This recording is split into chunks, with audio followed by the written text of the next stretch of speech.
Senhor esteja convosco.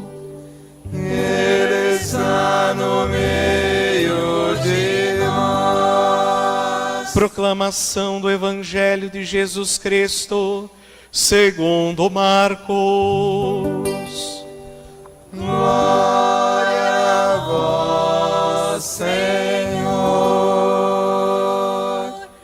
Início do Evangelho de Jesus Cristo, Filho de Deus.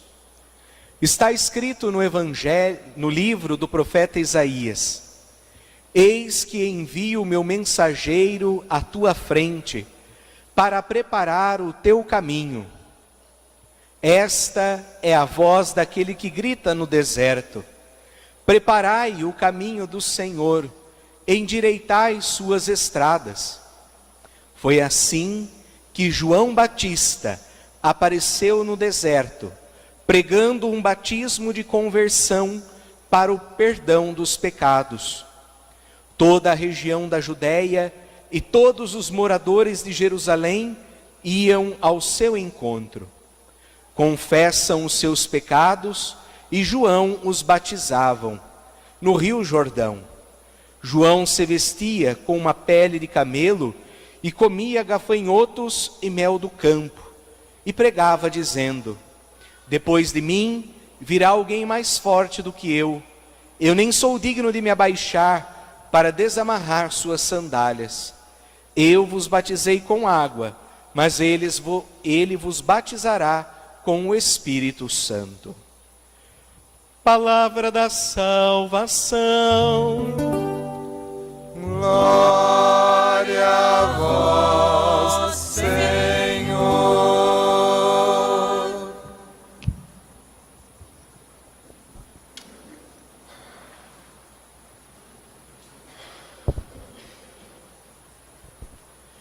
Meus queridos irmãos e irmãs, na semana passada eu dizia para vocês que o tempo do Advento, ele tem duas motivações: de nos preparar para o Natal do Senhor e para a segunda vinda definitiva de Jesus. Um olhar para trás, para fazermos memória do mistério da encarnação e do nascimento de Jesus, e um olhar para frente, para aguardarmos a vinda definitiva, a segunda e definitiva vinda de Jesus. São as duas grandes motivações do tempo do Advento. E eu dizia ainda que quando nós nos aprofundamos na espiritualidade do tempo do Advento, nós podemos dizer que o Advento é muito mais do que um tempo no ano litúrgico, mas o Advento é um modo de agir, é um modo de viver, porque se nós, enquanto peregrinamos nesta terra, aguardamos a vinda de Jesus, o fim dos tempos, então todos os dias para nós é Advento. Todo dia é dia de nós nos prepararmos então para a chegada do Senhor, que nós não sabemos muito bem qual é o dia, qual é a hora, quando o Senhor virá também para cada um de nós. E então a igreja, apesar de o Advento ser todos os dias na nossa vida, a igreja coloca na liturgia, durante um período, o tempo do Advento, que é o tempo que nós estamos vivendo hoje, justamente para nos destacar, para nos chamar a atenção para essa vivência. Então o Advento, podemos dizer, nessa profundidade da sua espiritualidade, que é todos os dias, mas a igreja coloca o tempo do Advento num momento oportuno dentro da liturgia, para nós nos despertarmos, estarmos vigilantes, acordados, preparados para a vinda do Senhor, para nos preparar para o Natal. E hoje, então, a liturgia da palavra, nos preparando para a vinda do Senhor, nos traz duas personagens. A primeira personagem, duas personagens que são dois profetas. Então nós temos o profeta Isaías, na primeira leitura, e o profeta João Batista, no Evangelho. E vejamos que os dois estão separados por 7 séculos. São 700 anos de diferença, de Isaías para João Batista. Mas o contexto e a mensagem dos dois profetas, apesar de tanto tempo de distanciamento, é praticamente a mesma. Então, se nós olharmos para a primeira leitura de hoje, nós vamos encontrar que o profeta Isaías, ele tem uma mensagem de conversão e de esperança. E para quem ele prega? Para um povo que está exilado na Babilônia. É um povo que não tem templo para rezar, é um povo que está tendo que viver outra cultura, outros costumes, não tem mais os momentos de fé, muitos se esqueceram de Deus. Então Isaías vem justamente falar sobre conversão e esperança. Assim também João Batista. João Batista, ele prega para quem? Para um povo que também está na opressão, não mais dos babilônicos, mas está vivendo a opressão do Império Romano, que demorou 400 anos. A queda do Império Romano aconteceu em 453 anos depois de Cristo. Então, durante muito tempo, o povo de Israel ficou sob a opressão do Império Romano. E assim como o povo na Babilônia, lá do Antigo Testamento, sofreu a opressão econômica, uma opressão política, social, religiosa, assim também o povo no Novo Testamento, aqui no tempo de Jesus, também sofre com o Império Romano, a imposição das altas taxas, com altos impostos, com as dificuldades, com todo o tipo de opressão. Então nós vemos que a mensagem de João Batista também é de conversão e esperança. Então, Isaías, na pregação de conversão, ele falava que era necessário se converter para se preparar para a libertação de Deus. A libertação que Deus iria realizar junto deles seria de duas formas. A primeira libertação seria que eles seriam libertos do cativeiro na Babilônia, então uma libertação física, política, e também que Deus iria libertá-los espiritualmente, porque o Messias mesmo viria resgatá-los, iria livrá-los do pecado, da morte e de toda dor e sofrimento. Então, para o Antigo Testamento, Isaías, ele vem falar sobre conversão e também sobre esperança, nesse sentido, de que se deve converter, que deve se preparar para essa libertação, para serem livres do cativeiro da Babilônia e também para serem livres espiritualmente. Já João Batista, ele falava para o povo se converter, para aguardar a libertação espiritual que Jesus vinha realizar, também da morte eterna com a ressurreição de Jesus, resgatar a humanidade, e também de uma libertação política social, onde o povo, que também carregava fardos pesados, apesar de estarem em Jerusalém, apesar de cada um estar no seu estado, na sua cidade de origem, mas eles tinham esse peso, e eles também seriam livres disso. Mas vejam que hoje nós não estamos no tempo bíblico, mas se nós observarmos, nós ainda continuamos no mesmo esquema da Bíblia. Nós ainda hoje continuamos prisioneiros, nós ainda hoje continuamos oprimidos. Ainda o Cristo, apesar de ter vindo em sermos livres do mal da morte, eterna, nós então sermos resgatados pelo amor de Cristo, pela expiação dos nossos pecados através da crucifixão, ainda nós vivemos uma opressão. Enquanto peregrinamos, nós ainda não temos um domínio de um império, mas quantas vezes nós estamos oprimidos, pelos altos impostos, pelas taxas. Nós também vivemos, desanimados, cansados, aflitos, também somos perseguidos, caluniados, a maldade no coração das pessoas ainda prevalece. Quantos vícios, quantas famílias ainda têm vícios, pessoas que estão presas nos vícios do álcool, da droga, da internet, da pornografia. Então nós vamos observando que apesar de tanto tempo agora, de um distanciamento de aproximadamente 2000 anos, do profeta João Batista até hoje, nós vemos que ainda nós vivemos essa realidade.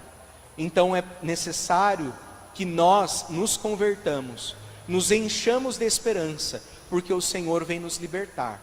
Do mal da morte ele já veio através da sua morte e ressurreição, mas ele virá pela segunda vez e vai transformar este mundo, onde não haverá choro e ranger de dentes. E para isso devemos estar convertidos, devemos estar melhores, buscar ser melhores a cada dia. E qual que é o apelo que tanto Isaías e João Batista faz? Preparai o caminho do Senhor. Endireitai o caminho torto, estendei o vale, né? Alisai o áspero, né? Rebaixai as montanhas. É isso que João nos fala. É isso que o profeta Isaías ainda, né, deve coar a sua voz no nosso coração. O mesmo apelo que eles fizeram no tempo bíblico, essa voz ainda deve ecoar nos nossos corações. Nós também devemos, né, estender os nossos vales, nós também devemos endireitar os nossos caminhos, rebaixar as nossas montanhas, alisar aquilo que é áspero. E quando fala disso, não está falando da geografia, dos relevos geográficos, está falando da nossa vida, está falando do nosso coração. O que é um vale? O que é um vale? O vale é o espaço geográfico que fica entre duas montanhas. Quando você está no vale, o que você enxerga do outro lado? Nada. E é justamente isso que o profeta está falando. Estender o vale é justamente você abrir os olhos, conseguir enxergar do outro lado, ir além do seu mundinho, ir além do seu próprio umbigo, né? Estender o vale é você olhar o mundo sob uma outra perspectiva, a sua vida com um outro olhar. Depois fala para rebaixar as montanhas. Que montanhas são essas? As montanhas do nosso orgulho, da nossa arrogância, da nossa prepotência, de às vezes nos colocar superior dos outros, nos acharmos mais santo que os outros. Então rebaixar as nossas montanhas, rebaixar o nosso coração, endireitar o torto. E não é a nossa posição no banco na hora da missa, não. Endireitar aquilo que está torto é endireitar os nossos caminhos, porque a gente sempre quer o caminho mais fácil, que são os atalhos. E nós sabemos onde dão esses atalhos. Nós sabemos os caminhos tortuosos por onde nos levam. Podem ser mais fáceis, mais prazerosos, podem, mas não leva para o céu. Então é endireitar o caminho, alisar o que é áspero. E quantas vezes nós, por falta de fé, de esperança, de alegria, a nossa vida se torna áspera. Em outras palavras, a nossa vida se torna amarga. Então nós temos que alisar tudo isso, com fé, com esperança, com mudança de vida, conversão, né? É isso que Ele nos pede, encher de esperança, porque o Senhor virá livrar-nos de todos os males, e todos estaremos num lugar um dia, onde não haverá choro e nem ranger de dentes, e agora também a conversão. Então, estender os vales, rebaixar as montanhas, endireitar os caminhos e alisar o que é áspero. E um dos meios de nós realizarmos tudo isso é através do sacramento da reconciliação. Nós ouvimos, tanto na primeira leitura quanto no Evangelho, dizendo que eles se confessavam e recebiam o batismo do perdão de pecados. Hoje, no sinal do nosso batismo, claro, ele perdoa o pecado, a mancha do pecado original, o pecado original, mas o sentido do batismo é nos fazer filhos de Deus, nos ingressar na comunidade. Não, o nosso batismo hoje não é o mesmo sentido de João. O batismo de João é o que hoje nós conhecemos como sacramento da reconciliação, que é a nossa confissão. Confessar os nossos pecados e pela absolvição nos tornarmos pessoas puras, pessoas novas, renovadas.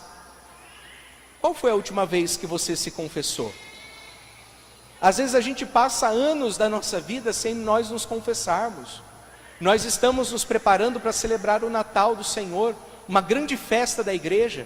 Será que não está no momento de você buscar a confissão? E daí alguém pode falar assim: ih, padre, eu não me confesso, porque padre é tudo pecador. Tá bom, mas então o que você faz na missa? Não é o pecador que traz a Eucaristia para você comungar? E por que então no sacramento da reconciliação você não pode se confessar para o padre, mas você pode comungar das mãos dele a Eucaristia que ele se traz presente no altar? E lembremos-nos que nos sacramentos, apesar da limitação do sacerdote, é Deus quem realiza. Nós ouvimos Jesus falar para Pedro: o que tu ligares na terra será ligado nos céus, e o que tu desligares na terra será desligado no céu. Você pode falar dos seus problemas, das suas dificuldades, dos seus pecados, para os seus amigos, para o terapeuta, para o psicólogo, mas o único que vai poder dizer, em nome de Deus, eu te perdoo, é o padre. Só o sacerdote pode fazer isso. Então está na hora de nós buscarmos a conversão. E o primeiro passo para a mudança de vida, além do exame de consciência, é o sacramento da reconciliação. Então que no dia de hoje, que essa voz do profeta Isaías, João Batista, que essas vozes ecoem nos nossos corações. E que nós busquemos então mudar de vida, para termos um santo Natal e podermos assim bem celebrarmos, né, essa festa da luz e também estarmos preparados, porque o Senhor pode chegar a qualquer hora para nós. Hoje nós estamos celebrando 2 missas de sétimo dia. Às vezes algumas pessoas já estavam debilitadas, ou pode ser que algum deles tenham pega de surpresa, né? Então por isso fica aqui para os familiares também esse apelo. Assim como o Senhor veio em direção ao encontro dos seus familiares, que hoje vocês celebram o sétimo dia, que vocês então pensem em viver o que tem que viver hoje, amar hoje, perdoar hoje, respeitar hoje, voltar a falar com alguém hoje, não amanhã, porque o amanhã pode não chegar. Então que Deus nos ajude e que vivamos esse tempo do advento em nossas vidas. Permanecei em meu amor, permanecei.